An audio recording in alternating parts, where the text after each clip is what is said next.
কোন ব্যক্তি রাসূলগণের উপর ঈমান আনতে না পারে ওই ব্যক্তি মুমিন নয়। কি নয়? মুমিন নয়।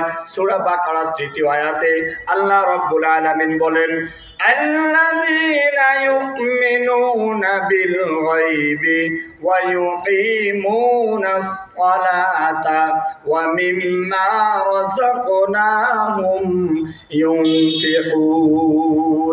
আল্লাহ রাব্বুল আলামিন বলেন, ঈমানদার তো তারা যারা অদৃশ্যের উপর ঈমান আনে। কিসের উপর?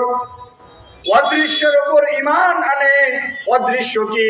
তাফসীর ইবনে কাসীরের ভিতরে এসেছে অদৃশ্য হলেন আল্লাহ। আল্লাহকে কি দেখা যায়? দেখছেন আপনারা? আল্লাহকে দেখা যায় না, কিন্তু আমরা বিশ্বাস করি কি করি না? আল্লাহ একজন আছেন, আমাদের সৃষ্টিকর্তা তিনি, আমাদের লালনকর্তা তিনি, আমাদের পালনকর্তা তিনি। আমরা এটা প্রত্যেকেই বিশ্বাস করি। আল্লাহ রাব্বুল আলামিন আল্লাযীনা ইউমিনুনা বিল গায়ব বলেছেন। এর ব্যাখ্যায় মুফাসসিরিনে কেরামগণ বলেছেন এটা হলো অদৃশ্য। অদৃশ্য হলো মালাইকা অর্থাৎ ফেরেশতাগণ হলেন অদৃশ্য। ফেরেশতাগণ দৃশ্য না অদৃশ্য? কিতাব এটা আমরা চোখে দেখতে পারি, কিন্তু রাসূলগণ হলেন অদৃশ্য। কি বলেন? আমরা তাদেরকে দেখেছি। দেখেছেন নাকি? রাসূলকে দেখেছেন? দেখি নাই। কিন্তু আমাদের প্রত্যেকের দিলের তামান্না হলো আমরা যেন স্বপ্ন যুগে একবার রাসূলকে দেখতে পারি। কি বলেন? এটা আমাদের প্রত্যেকের দিলের তামান্না, আমাদের প্রত্যেকের মনের আশা। আমি যেন জীবনে একবার হলেও স্বপ্ন যুগে রাসূলকে দেখতে পারি। সম্মানিত উপস্থিতি, তাহলে আমরা রাসূলকে দেখি নাই, না দেখে তার উপর বিশ্বাস স্থাপন করেছি, তাকে আমরা আনুগত্য করি, নেতা হিসাবে তাকে আমরা মানি। কি বলেন? তাকে আমরা নেতা হিসেবে মানি।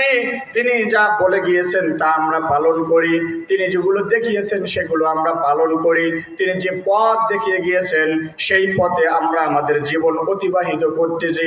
সম্মানিত উপস্থিতি, আমি বলতে চাই যারা এখন পর্যন্ত যে সমস্ত মুসলমান নাম থাকার পরেও, নামের আগে মুহাম্মদ থাকার পরেও নবীজির নাম বলতে পারে না, ওর নামের আগে যতই মুহাম্মদ লেখা হোক না কেন ওই ব্যক্তিটা মুসলিম নয়। কথা বলেন ঠিক কিনা?